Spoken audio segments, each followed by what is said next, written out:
This is NAC. I had NAC recommended to me by a doctor. In my journey in the past, dealing with smoking, trying to get it under control, seeing if it's something that can be manageable, quitting altogether, I've dealt with a lot of withdrawals, and I've taken a lot of different things to try and assist with melatonin to try and sleep, valerian root to be a little bit more calm throughout the day, trying to eat a lot of food even though I don't have an appetite, a lot of irritability, trying not to snap. It's just really intense trying to sleep because then you get these horrible night sweats, bad dreams start. Quitting can become a very unpleasant experience, and then you'll literally want to smoke even more because you're going through all of this and you're like, okay, I don't want to feel like this anymore, I just want to go back to feeling normal. And you're kind of trapped with it, and that's what I found would happen. So in the past, it's been an unpleasant experience to quit until coming across NAC. This is a guide on how I discovered NAC, my research that I put into it, so it's very helpful advice for those that do apply it and do learn from it. So NAC came recommended to me by a doctor. I was on YouTube and I started searching around, and I just randomly put what to take to quit smoking to see maybe if there was any advancements or any research on what can be done to someone to be able to quit easy. If you are one of the 9% of people who develop cannabis use disorder, 1 out of 10 people when they start smoking, they just have a really hard time with it. Just like drinking, I would imagine 1 out of 10 people, they turn into alcoholics. I don't know the exact numbers, but so I found this video on YouTube, and it was by this doctor, how to stop using cannabis, the steps that I used to help my patients quit. One of the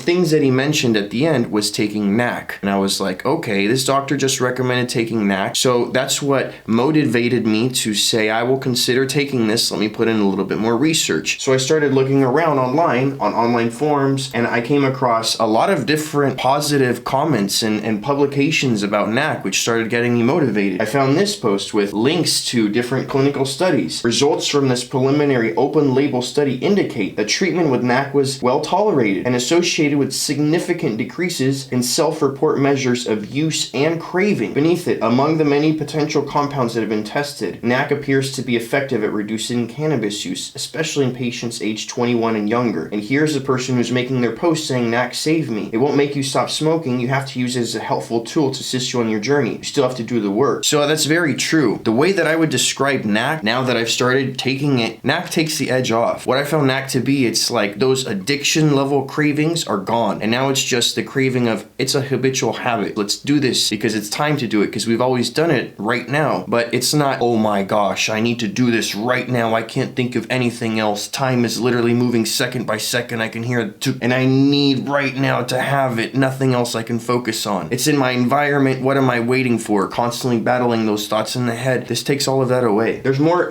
posts here. Look at this one, 254 likes. NAC experience has been a life changer. I've always been a heavy user, needed coffee every morning, ate tons of junk food, and drank a couple 6-packs a week. Also felt annoyed by things all day. Most smokers feel like that, always frustrated and annoyed. The first night I took NAC, thought I had the flu, felt a bit hungover, but the following weeks were a miracle in my life. Suddenly the urges for smoking just stopped. I stopped eating sugar, didn't feel the need to drink, lost 25 pounds in a month. I could run and read books again. The days I don't take NAC, there's a clear difference. The all-day hunger returns and the anxiety comes back and I feel the need to smoke. And I will definitely tell you that for me, it takes about 2 days for NAC to turn on, and then I can really feel like, okay, I'm less compulsive, I'm more calm, not irritable. It's like a 10-minute meditation inside of pill that lasts all day long. And I'll get into the properties of why I think this is so effective, what it does, because all this does is induce deflammation. So there's more posts here. Incredible experience with NAC, and you can pause these and you can read through them. NAC has been an absolute game changer for my overall sense of well-being. Like, I'm not euphoric, I don't come off of manic, I just feel good. It doesn't change my behavior outside of I'm not uncomfortable all the time. I just feel content in almost every situation. I can sit in my car sipping in a local coffee spot and I can just enjoy every second of it. Whatever this does, it feels like it mellowed me out in a very measurable way. More posts. Holy cow, guys, NAC at the light at the end of the withdrawal tunnel. NAC is a game changer. What I think NAC does when you're smoking so much, your heart really is messed with and it starts going on overdrive, pumping a lot more, getting a lot more blood rushing to your head, which feels good. But over time in doing this, even your capillaries start to swell, all your veins, and you start to get the really bad bags under your eyes, and then you have really difficult time because you're so inflamed from your body that when you stop smoking, your body feels that it needs to smoke to help with this constant pain that it has from inflammation. You don't even realize it. Oh, the only thing this does is cause deflammation. It activates the master antioxidant inside of your head to produce more, and it starts to cause deflammation. It's almost like I would have a pressure inside of my head, and I could have the the pressure go away for a couple of seconds throughout the day, and then I would hear like a silence, and I'm like, oh my gosh, is this really what I deal with all day long when I'm smoking? I believe that's just from so much inflammation. You just feel the pressure literally, and NAC just causes deflammation, and as the deflammation continues, your body starts to feel better and you start to function again. You start able to take control of your life again, and all of the habits, the withdrawals that I get from this bad habit, suddenly they're gone. It's like so much more manageable, and it's just like, hey, it's something that I really like to do, but right now I don't need to do that. There's other things that I need to get done. I can manage that. That's a huge difference in quality of life. It becomes a burden when it's just, oh my gosh, I can't do anything. I need to go right now, seeing who can help me out. Where can I get some? I just don't want to do anything else until I have this problem resolved. That's a level of addiction beyond compulsion. It's just so bad. So for me, the only thing that has ever worked effectively was NAC, which came recommended from a doctor, which led to me finding posts like this, which led to me taking this with a nootropics stack. Now I take this 1200 milligrams during the day, 1200 milligrams at night. You need to take other vitamins because this will chelate minerals, so you need to make sure that you're giving your body what it needs. But taking this with omega-3 and a multivitamin and vitamin D for just a little bit more sunlight is just such a game changer in quality of life. And I absolutely notice the difference when I go 2-3 days without taking anything, and then I'm just feeling like, oh, I'm right back to where I was at. And then I take them again, and then by the second day, I'm like, whoa, I'm getting more done. I'm making smarter decisions. I'm being more effective in my priorities and making sure that I'm continuing on what I need to be doing, and everything just becomes so much more beautiful because I'm more in control. So for me, I'm just saying, if you're trying to quit and you've never heard of NAC before, I hadn't either. And then it came from a doctor recommended, to the research that I did, to trying it to myself, adding other nootropics. And I always said, if I'm making videos, I'm in a healthy state of mind. And now I'm making videos again. Why? I can solely attribute it just to this beauty right here.